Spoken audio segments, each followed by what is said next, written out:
Hello guys, welcome back to మన serial అభిమానులందరికీ రాఖీ శుభాకాంక్షలు. తొందరగా చెల్లెల దగ్గరికి వెళ్ళి జేబులు ఖాళీ చేసుకోండి, ఓకేనా?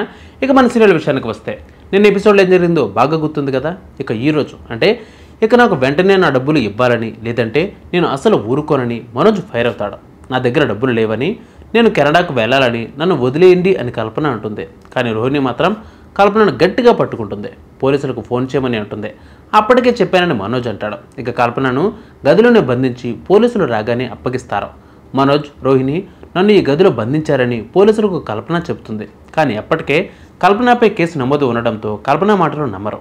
ఇక పోలీసులు వారిని స్టేషన్కు తీసుకుని వెళ్తారు. ఇక అక్కడేం జరిగిందనేది ఇప్పుడు ఆసక్తికరంగా మారింది. ఇక ఈరోజు రాత్రి అంటే 485వ ఎపిసోడ్లో ఏం జరగబోతోంది అంటే, పోలీసులు కల్పనను పోలీస్ స్టేషన్కు తీసుకువెళ్తారు.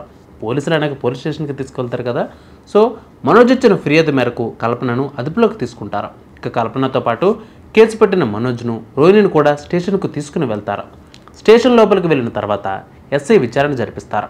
అసలు ఏం జరిగిందని మనోజ్ను అడుగుతారు. అందుకు మనోజ్, ఈ అమ్మాయిని నేను ఎంతో గాఢంగా ప్రేమించానని, కానీ నన్ను మోసం చేసిందని, 40 లక్షల రూపాయలు కూడా ఎత్తుకుని వెళ్ళిందని కల్పనపై ఫిర్యాదు చేస్తాడు. కానీ కల్పన మాత్రం నాకు ఇతని ఎలాంటి సంబంధం లేదని చెబుతుంది.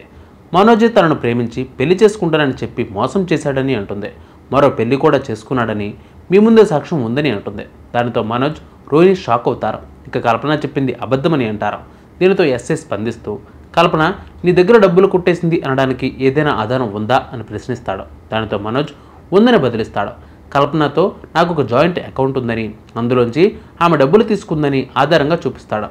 సరైన ఆధారం లభించడంతో కల్పనను వెంటనే మనోజ్కు డబ్బులు కట్టమని అంటారు. లేదంటే నీపైన కేసు నమోదు చేసి కోర్టుకు తీసుకువెళ్లాల్సి వస్తుందని హెచ్చరిస్తారు. దాంతో భయపడిపోయిన కల్పన ఇప్పటికిప్పుడు 40 లక్షలు అంటే ఎక్కడి నుంచి తీసుకురావాలని అంటుంది. నాకు కాస్త సమయం కావాలని అడుగుతుంది. నేను కెనడా వెళ్ళాక ఎలాగైనా అడ్జస్ట్ చేస్తానని అంటుంది. అలాగైతే మరో దారి ఉందని పోలీసులు చెప్తారు. ఇండియాలో నీకు తెలిసిన వారు కానీ బంధువులు కానీ ఉంటే వారితో సాక్షి సంతకం చేయించి నువ్వు వెళ్ళిపోవచ్చని అంటారు పోలీసులు. దానితో కల్పన సరేనని అంటుంది.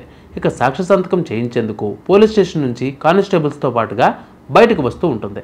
ఇదే సమయంలో కల్పన బాలుకి ఎదురవుతుంది. మేడం, మీరెక్కడ ఏంటని అంటుంది. దీంతో తను కొందరు డబ్బులు ఇవ్వాలని, ఇండియా రావడంతో నన్ను పోలీసులు అదుపులోకి తీసుకున్నారని చెబుతుంది. కానీ ఇప్పుడు వీళ్ళు నన్ను వదిలేయాలంటే మాత్రం సాక్షి సంతకం పెట్టాల్సి ఉందని చెబుతుంది. బాలును సాక్షిగా సంతకం పెట్టమని అడుగుతుంది. దానితో బాలు, అసలు మీరు వాళ్ళకు ఎందుకు డబ్బులు ఇవ్వాలని అని అడుగుతాడు. దానికి కల్పన, అదొక పెద్ద కథ, నీకు ఎలాంటి సమస్య ఉండదు. నా ల్యాండ్ రిజిస్ట్రేషన్ అయ్యాక అమ్మేసి వాళ్ళకు డబ్బులు ఇచ్చేస్తాను. ఆ తర్వాత నీకు ఎలాంటి సమస్య రాదని చెబుతుంది. మరోవైపు రోడ్ సైడ్ పార్క్ చేసిన మీనా స్కూటీని పోలీసులు తీసుకురావడంతో బాలు ఆ స్కూటీని తీసుకుని వెళ్ళడానికి వస్తాడు. అది ముందే గమనించిన కానిస్టేబుల్స్లో సాక్షి సంతకం పెడితే వెంటనే స్కూటీని ఇస్తామని అంటారు.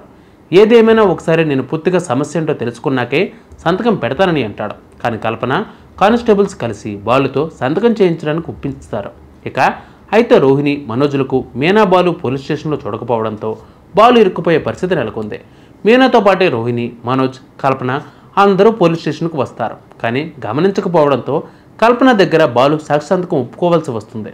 ఇక బాలు సాక్షి సంతకం పెట్టే సమయంలోనైనా మనోజ్, రోహిణి వచ్చి అడ్డుకుంటారా లేదా అన్నదే ఆసక్తికరంగా మారింది. ఇక మరోవైపు మనోజ్, రోహిణి ఎంతగానో కల్పనను పట్టుకోవాలని ప్రయత్నించి స్టేషన్ వరకు వస్తే ఈజీగా తప్పించుకునేందుకు బాలు కారణం అవుతూ ఉండడంతో ఆ తర్వాత ఏం జరిగిందనేది ఇంట్రెస్టింగ్గా మారింది. ఇక నెక్స్ట్ ఎపిసోడ్లో ఏం జరుగుతుందో చూడాలి. వీళ్ళందరూ ఇంత బుర్ర తక్కువ వెదవులని నాకు తెలియదు. మీరేమనుకుంటున్నారో కామెంట్ చేయండి.